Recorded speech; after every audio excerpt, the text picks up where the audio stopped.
Good morning to everybody except Activision Blizzard. Today we're going to talk about why I'm not playing Call of Duty Black Ops anymore. For those of you on the channel that didn't know this, I used to be a Call of Duty creator. I know my Call of Duty. I've been playing since War Chest on PC. I was a little demon on Call of Duty 4, played game battles, ranked pretty high in North America. And I only say this because we're going to dive into really weird waters that makes me seem like I'm complaining about certain things. So before the "you're trash" crowd comes in and says stop complaining and get good, this is almost exclusively a problem for people that play at least at a moderate intermediate level. So Call of Duty seems to be able to bypass a very staple rudimentary mechanic that most people have inside of basically every video game. When you play Elden Ring, you beat a trash mob. What do you get? Most times, nothing. You get a little bit of XP and maybe they'll drop some garbage. But if you beat a boss that takes an exceptional amount of effort, you obtain something of value. You get a remembrance, you get a weapon. And this is a basic mechanic beyond Elden Ring. In most games, when you put in a high amount of effort, you're putting it in for a high amount of reward. And that's just how video games have been designed for a long time now. When I played Pokemon for my first time, when I got to Cinnabar Island and I got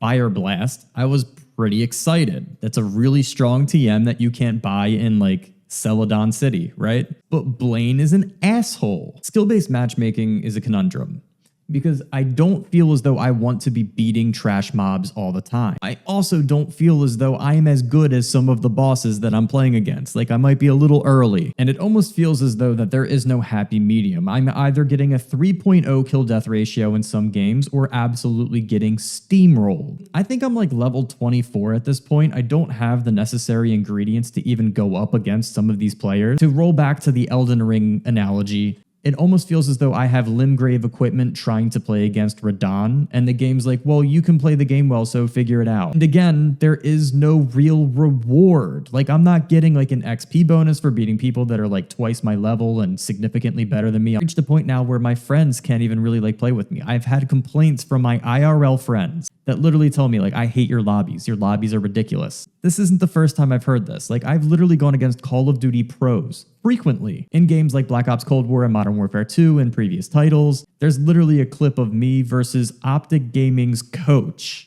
No ranked mode in either of those games at launch. And that's where I'm really going here, is the fact that like the equivalent of giving somebody the reward that they desire because of the high level that they're playing at is a ranked mode. Why can new games that are just starting up like Valorant, or games that are literally lacking content like Forge mode and co-op campaign, but Halo Infinite still manages to launch with a ranked mode?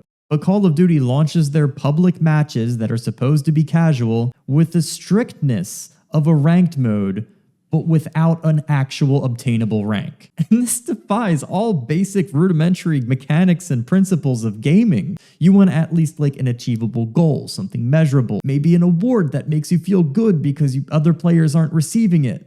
There is no reward for being a good Call of Duty player, especially without a rank mode. And I think a lot of people will tell me, well, your stats are what your reward is. So in short, stats can essentially just be obtained by being a bad player, but a patient bad player, right? You can have a 3.0 kill death ratio from just having a shotgun in the corner of a map, and that's how you play Call of Duty every single night. And if you're happy with that, then more power to you. Nobody's telling you how to play this game. You play it how it makes you happy. But not only do I think stats can be deceptive to make you believe you can be a good player, but I also think that it's a rudimentary staple inside of most games that have kills and deaths and wins and losses and accuracy. At the end of the day, if an NFL team has an absolutely spotless run, 16-0 regular season, wipes out the playoffs, perfect season, don't even get to hang a banner in your stadium. Kind of where I'm going here. There's no measurable goals, there's no growth, there's no achievements, there's no rewards. In fact, I find myself logging off of the game after a good game more than usual. Like if I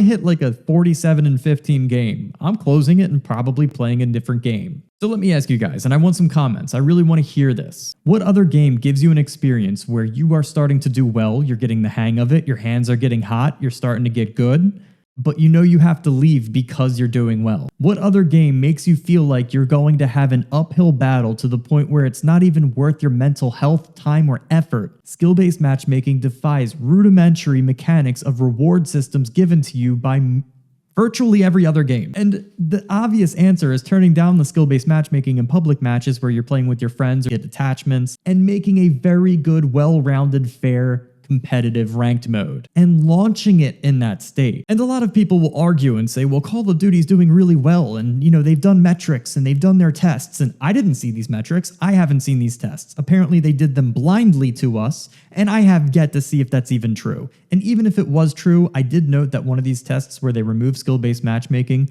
was in the half-life of a game that was not really that popular to begin with, Modern Warfare 2, and I believe it happened sometime around like Memorial Day weekend. Is that kind of not like waiting until a rainy week to test the metrics of a water park? It's almost as if they want to keep skill-based matchmaking in the game because they believe in it. I would argue that skill-based matchmaking is holding them back.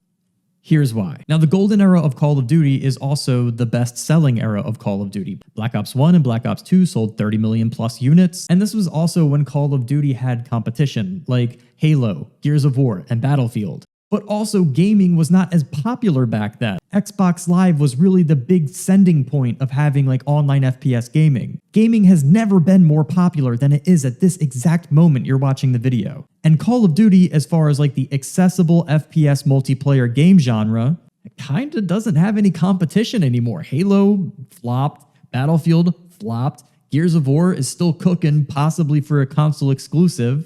They pretty much got a monopolized market when it comes to the FPS multiplayer annual title. But yet, if you look at the numbers, they're still trying to compete with the numbers that they've had about 10 years ago. Even in a market that's inflated triple the size of when it was 10 years ago. Therefore, I think skill-based matchmaking and the annual title is absolutely holding this company back from doing much better. If the market expanded 3 times the size since the golden era, but yet you're still only selling the same amount of units at best than you did with Black Ops 1. I would argue that multiplayer kind of has an anchor. Something is holding it back. It seems as though the shelf life of a Call of Duty game is not what it once was. Take a look for yourself. It happens every single year. Every year after February, which ironically is usually when they drop the ranked mode, nobody's playing Call of Duty. They all go to the Warzone integration because multiplayer is washed and frustrating and repetitive. So this is my exit. I know that it's not an airport and I don't need to announce my exit, but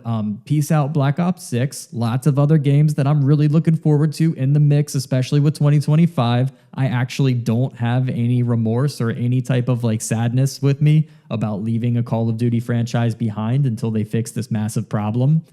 There's way too much to look forward to, and unlike many other gamers, I don't only look forward to Call of Duty and Madden and whatever big game Ubisoft or EA or whatever who's making. Lots of goodness out there, guys. Covering every single game I possibly can that I find interest in, especially action RPGs, Souls-like games, and other games that are like survival-based. Until next time, guys.